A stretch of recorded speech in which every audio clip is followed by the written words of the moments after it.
আসসালামু আলাইকুম। আন্তর্জাতিক টিভি নিউজে আপনাকে স্বাগত। শুরুতেই জানাবো আমাদের হাতে থাকা সর্বশেষ গুরুত্বপূর্ণ আপডেট যুদ্ধের সংবাদ, এরপর বিস্তারিত।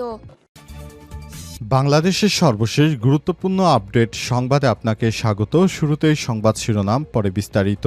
প্রথমে জানাবো আমাদের হাতে থাকা সর্বশেষ গুরুত্বপূর্ণ সবথেকে তাজা আপডেট সংবাদ। জাতীয় নির্বাচনের আগে গণভোটের কোনো সুযোগ নেই বললেন মির্জা ফখরুল। বিএনপির মহাসচিব মির্জা ফখরুল ইসলাম আলমগীর বুঝতে পেরেছেন এখন গণভোট হলে বিএনপির নায়ের পক্ষে নয় বরং হ্যায়ের পক্ষে জয়লাভ করবে। সুতরাং এখন বিএনপি নতুন সুর উঠিয়েছে। নির্বাচনের আগে নাকি গণভোটের কোনো সুযোগ নেই, কিন্তু সুযোগ তো সৃষ্টি করবে সরকার। সেক্ষেত্রে বিএনপির বলার কি আছে? এরপর জানাবো নির্বাচন পর্যন্ত বিদেশ যেতে পারবেন না সরকারি কর্মকর্তারা। ত্রয়োদশ জাতীয় সংসদ নির্বাচন অনুষ্ঠানের আগে এখন থেকে কোনো সরকারি কর্মকর্তা কর্মচারীরা বিদেশে যেতে পারবেন না বলে অন্তর্বর্তীকালীন সরকারের প্রধান উপদেষ্টার কার্যালয় থেকে জারি করা হয়েছে আদেশ। সেখান থেকে বলা হয়েছে কেউ বিদেশে যেতে পারবেন না। আগে জাতীয় নির্বাচন অনুষ্ঠিত হবে, তারপর আপনারা সেই সরকারের কাছ থেকে অনুমতি নিয়ে তারপর বিদেশ যেতে পারবেন। এদিকে মঙ্গলবার ফুলকোর্ট সভা ডেকেছেন প্রধান বিচারপতি। সুপ্রিম কোর্টের আপিল ও হাইকোর্ট বিভাগের সব বিচারপতিদের অংশগ্রহণে ফুলকোর্ট সভা ডেকেছেন প্রধান বিচারপতি ড সৈয়দ রেফাত আহমেদ। 4 নভেম্বর বিকাল 3টায় সুপ্রিম কোর্টের কনফারেন্স রুমে ফুলকোর্ট সভা অনুষ্ঠিত হবে। এদিকে ফরিদপুরে পিস্তল ঠেকিয়ে গৃহবধূর কানের দুল ছিনতাই করা সেই দুই ছিনতাইকারী বিএনপির নেতা গ্রেপ্তার। ফরিদপুরে প্রকাশ্যে এক গৃহবধূকে পিস্তল ঠেকিয়ে কানের দুল ছিনতাইয়ের ঘটনায় দুই ছিনতাইকারীকে গ্রেপ্তার করা হয়েছে। ফরিদপুর শহর ও সালতা উপজেলা থেকে শরীফুল ইসলাম ওরফে ডন শরীফ এবং তার সহযোগী রায়হান মোল্লাকে গ্রেপ্তার করা হয়েছে। স্থানীয় ক্যাম্পে এক প্রেস বিজ্ঞপ্তিতে এই তথ্য জানায় র‍্যাব 10-এর অধিনায়ক এডিশনাল ডিআইজি মোহাম্মদ কামরুজ্জামান। এবং সর্বশেষ জানাবো আজ থেকে বন্ধ হচ্ছে 10টির বেশি রেজিস্ট্রেশনে থাকা সিম। বাংলাদেশ টেলিযোগাযোগ নিয়ন্ত্রণ কমিশন বিটিআরসি জানিয়েছে শনিবার 1 নভেম্বর থেকে কোনো ব্যক্তির জাতীয় পরিচয়পত্র বা এনআইডি অনুযায়ী 10টির বেশি সক্রিয় সিম রাখা যাবে না। মোবাইল অপারেটর আজ থেকে অতিরিক্ত সিম নিষ্ক্রিয় করার প্রক্রিয়া শুরু করেছে। প্রিয় দর্শক, এতক্ষণ শুনছিলেন সংবাদ শিরোনাম, এবারে বিস্তারিত।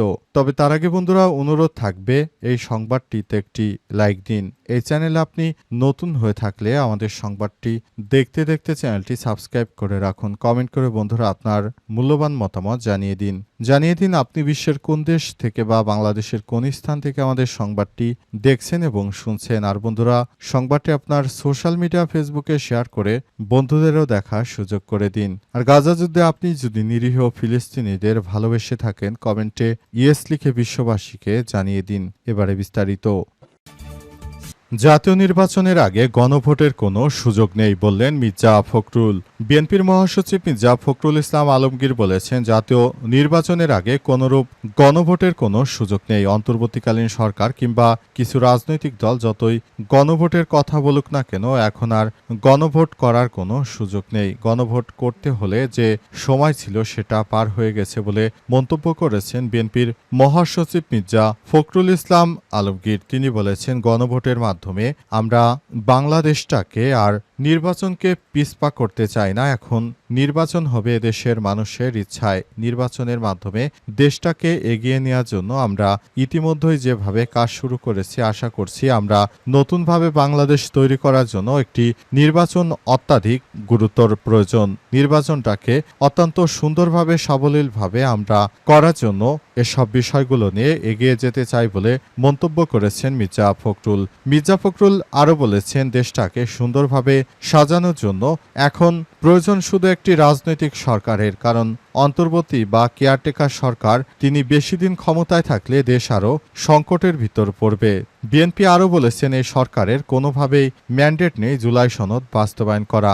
জুলাই সনদ বাস্তবায়ন করতে হলে অবশ্যই আমাদেরকে রাজনৈতিক সরকারে যেতে হবে এবং এর জন্য প্রয়োজন নির্বাচন। সেই নির্বাচনের কথা শুধু বিএনপি এখন নয় বরং প্রথম থেকেই বলছে এই নির্বাচনের কথা। নির্বাচনটাকে সুন্দরভাবে করে সামনের দিকে এগিয়ে নিয়ে যেতে হলে আমাদেরকে অবশ্যই এ ব্যাপারে একসঙ্গে মিলেমিশে কাজ করতে হবে। কোনোভাবেই বিএনপি এই বিষয়গুলোকে ছাড় দেবে না বলে মন্তব্য করেছেন বিএনপির এই নেতা। তিনি বলেছেন, দেশবাসী সবাই একত্র আছে, তাদেরকে কোনো কুচক্রীভাবে হারানো সম্ভব নয়। তারা নিজের জায়গা থেকে তারা সচেতন অবস্থানে রয়েছে। সুতরাং সরকারকে বলবো, আপনি নিরপেক্ষভাবে নির্বাচন দিয়ে রাজনৈতিক সরকারের হাতে ক্ষমতা হস্তান্তর করে দিন, তা না হলে দেশের মানুষ আপনাকে ক্ষমা করবে না।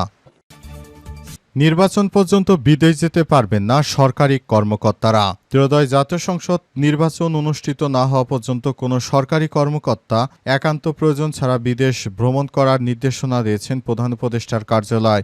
বিদেশ ভ্রমণ সংক্রান্ত প্রধান উপদেষ্টার কার্যালয়ের আগে পরিপত্র এবং অর্থ বিভাগের গত 8 জুলাইয়ের চিঠিতে বিষয়টি তুলে সম্প্রতি সরকার পরিপত্র এবং অর্থ বিভাগ 8 জুলাই বিষয়টি তুলে ধরে সম্প্রতি সরকারের সব সচিবের কাছে নতুন পরিপত্র পাঠানো হয়েছে। পরিপত্রের অনুলিপি উপদেষ্টার একান্ত সচিবের কাছে দেওয়া হয়েছে। পরিপত্রে বলা হয়েছে, লক্ষ্য করা যাচ্ছে জারিকৃত পরিপত্রগুলো বিদেশ যাত্রা যথাযথভাবে অনুসন্ধান না করে বিদেশ ভ্রমণের ঘটনা ঘটেছে। মন্ত্রণালয়গুলোর দায়িত্বপ্রাপ্ত উপদেষ্টা এবং সচিবদের একই সময় বৈদেশিক সফরে যাচ্ছে।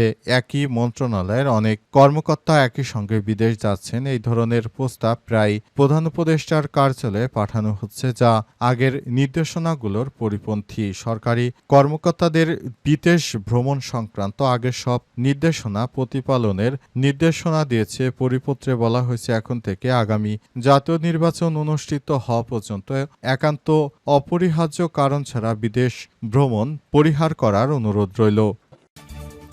মঙ্গলবার ফুলকোর্ট সভা ডেকেছেন প্রধান বিচারপতি। সুপ্রিম কোর্টের আপিল ও হাইকোর্ট বিভাগের সব বিচারপতিদের অংশগ্রহণে ফুলকোর্ট সভা ডেকেছেন প্রধান বিচারপতি ড. সৈয়দ রেফাত আহমেদ। মঙ্গলবার 4 নভেম্বর বিকাল 3টায় সুপ্রিম কোর্টের কনফারেন্স রুমে ফুলকোর্ট সভা অনুষ্ঠিত হবে। শনিবার 1 নভেম্বর সুপ্রিম কোর্টের অতিরিক্ত রেজিস্ট্রার প্রশাসন ও বিচারক মোহাম্মদ আসিফ ইকবাল স্বাক্ষরিত এক বিজ্ঞপ্তিতেই তথ্য জানানো হয়েছে। সুপ্রিম কোর্ট সূত্র থেকে জানা গেছে, ফুলকোর্ট সভায় অধস্তন আদালতের বিচারকদের বদলি, পদোন্নতি, বিভিন্ন গুরুত্বপূর্ণ বিষয় নিয়ে সিদ্ধান্ত গ্রহণ করা হবে। উল্লেখ্য, ফুলকোর্ট সভা বিচারপতিদের কথা বলার নিজস্ব ফোরামেতে নীতি নির্ধারণী বিভিন্ন সিদ্ধান্ত নেওয়া হয়েছে।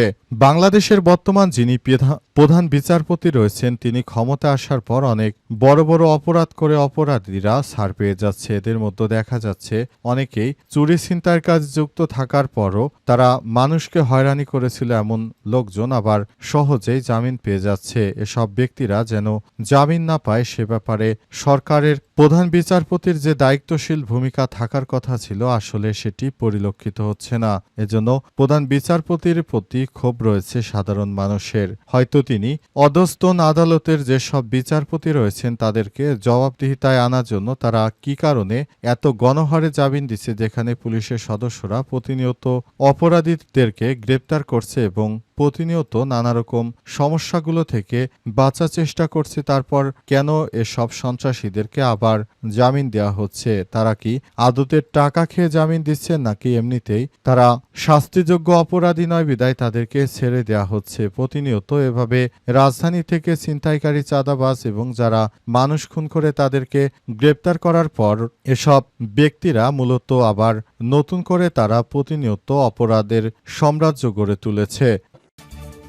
পিস্তল থেকে গৃহবধূর কানের দুল ছিনতাই করা সেই 2 ছিনতাইকারী গ্রেপ্তার। ফরিদপুরে প্রকাশ্যে এক গৃহবধূকে পিস্তল থেকে কানের দুল ছিনতাইয়ের ঘটনায় 2 ছিনতাইকারীকে গ্রেপ্তার করেছে র্যাব। ফরিদপুর শহর ও সালতা উপজেলা থেকে শরীফুল ইসলাম ওরফে ডন শরীফ এবং তার সহযোগী রায়হান মোল্লাকে গ্রেপ্তার করা হয়েছে। শনিবার 1 নভেম্বর সকালে স্থানীয় ক্যাম্পে এক প্রেস ব্রিফিংয়ে তথ্য জানায় র্যাব 10-এর অধিনায়ক additional DIG Mohammad Kamruzzaman. RAB জানায়, আটকের সময় তাদের কাছ থেকে প্রায় 1.5 কেজি গাঁজা, ছিনতাই কাজে ব্যবহৃত খেলনা পিস্তল ও পালসার মোটরসাইকেল, অন্যান্য সরঞ্জাম উদ্ধার করা হয়। এছাড়াও কিছুদিন আগে পাবনা থেকে চুরি করা একটি R15 মোটরসাইকেলও জব্দ করা হয়েছে।